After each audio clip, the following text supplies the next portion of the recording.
హైదరాబాద్లోని KPHB police station పరిధిలో spa సెంటర్లపై ఆకస్మికంగా దాడులు నిర్వహించారు. 2 స్పా సెంటర్లలో 20 మందిని అరెస్ట్ చేశారు. నిబంధనలకు విరుద్ధంగా కార్యకలాపాలు నిర్వహిస్తున్న 2 స్పా సెంటర్ల నిర్వాహకులపై కేసులు నమోదు చేసినట్లు ఇన్స్పెక్టర్ రాజశేఖర్ రెడ్డి పేర్కొన్నారు. నిబంధనలు అతిక్రమించే వారిపై కఠినమైన చర్యలు తప్పవని హెచ్చరించారు.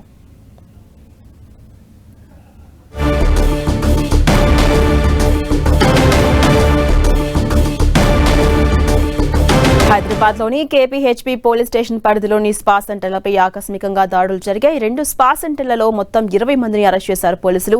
నిబంధనలకు విరుద్ధంగా కార్యకలాపాలు నిర్వహిస్తున్న 2 స్పా సెంటర్ల నిర్వాహకులపై కేసులు నమోదు చేసినట్టుగా ఇన్స్పెక్టర్ రాజశేఖర్ రెడ్డి పేర్కొన్నారు. అటు నిబంధనలు అతిక్రమించే వారిపై కఠినమైన చర్యలు తప్పవని హెచ్చరించారు పోలీసులు.